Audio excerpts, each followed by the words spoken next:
and welcome to day 171 of me trying to teach myself how to draw. Today was an attempt at drawing a good background, which I've never really been able to do, so I'm honestly impressed with how pretty good it turned out. So he is hanging off a red rock cliff face, and I just kind of used the same technique of like putting in lines and kind of softening them out and making the edges rougher than the center that I used when I painted out his horns. And for the most part it worked. And then I have like a brush that I got several months ago that I found after watching some guy's tutorial on YouTube that's like rock cracks and crevices and whatnot.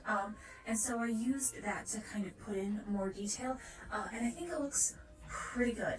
I then tried to get some semblance of hills in on the ground plane, and then the sky. I realized after I finished filming that the sky was just way too light and there wasn't enough contrast in the hills behind him. So I added like some cloud shadows and stuff on the hills and made the sky and both the color of the hills darker and less saturated, and I think that fixed it. I then spent way too long trying to figure out how to get his hair to work properly.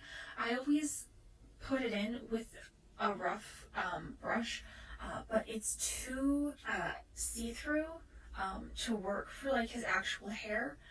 And so I tried a couple different things, and in the end I ended up just putting in like a rough color underneath all of it to like cover the back of his skull and the hair coming down past his neck.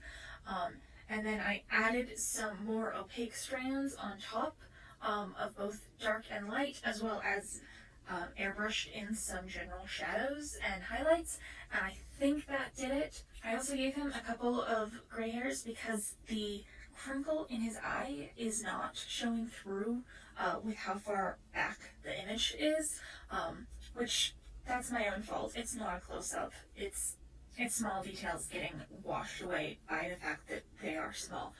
So I added that in just to try and help with that.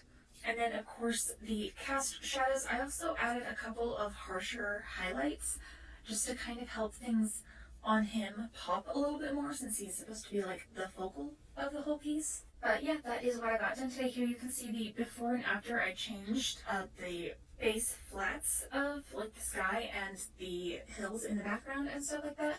And then also the grayscale for value comparison. But yeah, here are my Bridgman studies, and I will see you all next time.